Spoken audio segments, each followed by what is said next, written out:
sih kamu mempunyai kelompok, tapi malah berburu drama? Nah, jadi di sini kita akan membahas tentang harmoni, leadership, dan produktivitas tentang dinamika kelompok. Siap? Yuk kita mulai. Dinamika kelompok itu bukan sekadar kumpul bareng dan ngerjain tugas bersama, tetapi tentang bagaimana kita saling berinteraksi, menyelesaikan masalah, dan berkembang sebagai tim. Setiap kelompok pasti punya proses mulai dari pembentukan, penyesuaian, sampai akhirnya bisa mengembangkan. Proses ini bakal berhasil kalau kita mengerti peran kita dan berkomunikasi yang baik. Harmoni itu kunci. Tanpa harmoni, kelompok bisa berantakan. Sebelumnya, ada yang tahu nggak sih apa itu harmoni? Di sini biar aku bantu jelasin ya.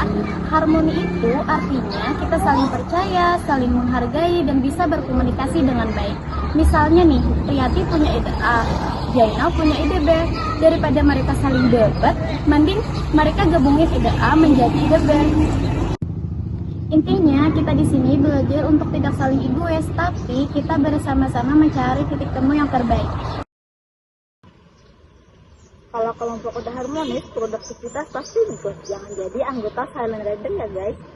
Kelompok itu bukan sinetron, kita bukan cuma penonton. Produktivitas dalam kelompok itu bisa dilihat dari target yang tercapai, pembagian tugas yang adil, semua anggota ikut aktif, waktu digunakan dengan efisien. Tapi kalau cuma 1-2 orang yang kerja, sisanya pasif, ya produktivitasnya nggak maksimal. Jadi yuk aktif bareng, karena hasil terbaik itu hasil kerja tim, bukan hasil kerja satu orang. Beberapa hal penting dalam dinamika kelompok: 1. Komunikasi jelas dan terbuka. 2. Motivasi, semua harus semangat. 3. Tujuan bersama, semua harus mempunyai visi agar lebih fokus. Dan yang lebih penting adalah leadership. Nah, tadi aku ada sebut soal kepemimpinan. Nah, itu merupakan salah satu kunci dalam dinamika kelompok. Setuju, tapi kadang orang mikirnya pemimpin itu harus pemimpinan yang lebih pintar, padahal nggak selalu begitu kan? Iya, justru pemimpin yang baik tahu cara mendengarkan, mengarahkan, membuat suasana kondusif, dan bukan mau menang sendiri.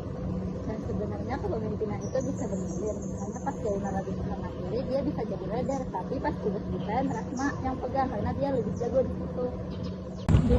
Benar banget, itu namanya kepemimpinan situasional. Kita fleksibel menyesuaikan dengan kondisi kita masing-masing.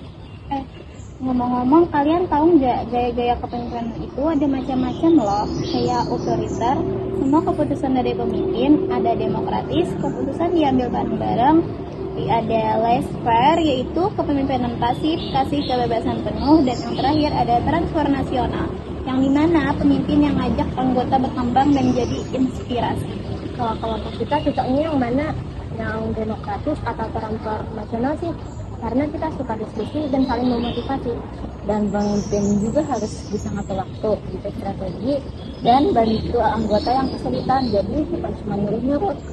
Yang penting, leadership itu bukan jabatan, tapi peran siapapun yang bisa menjadi pemimpin. Kalau dia mampu mengajak kelompok ke arah yang lebih benar dan baik. Setuju? Setuju!